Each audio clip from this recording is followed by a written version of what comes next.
Hi my friends, so on NB Miatas, and probably an Ace too, but I don't know, I never had an Ace, I only had an NB. If your window kind of stops going down about like halfway or about that much, and then won't go down any farther, and then sometimes you'll help it, sometimes it will go, sometimes it doesn't. Usually it's the cable. So there's a cable that kind of runs behind here. As you can see, this is the fix. So what happens, those cables held in by plastic clips like this. Once those clips break, the cable is on the way of the window to actually get down. So easy solution, drill a hole right underneath it. Try not to puncture the door on the other side or break the window. But yeah, drill a hole big enough for a zip tie. So I just use step bit over here. And then just run a zip tie and then tighten it as much as you can. Snip it off. You'll be good to go. As far as taking door panels off, Miata is super easy. So you have a couple of clips on the other side over there. You have one bolt in a like kind of door handle, one bolt in well, screw I guess in door opening over here.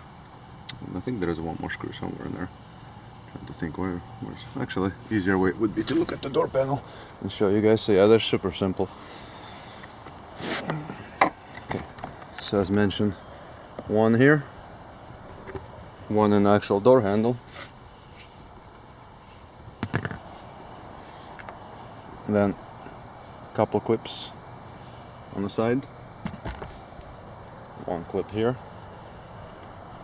and that's pretty much it on them. Oh, and one here, sorry, almost forgot. And then you just kind of pop it up and it will come right out. You don't have to take the speaker out or anything. I just took the speaker out just to see which cable it was, but then once I found the cable, speaker was not necessary.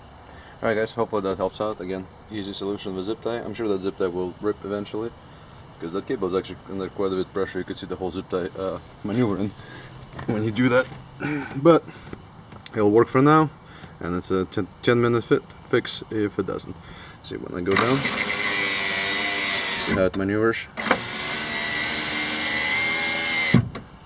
Yeah, so that's pretty much it. I don't know where I did with my flush cutters, but I'm gonna use this baby snap-on ones over here.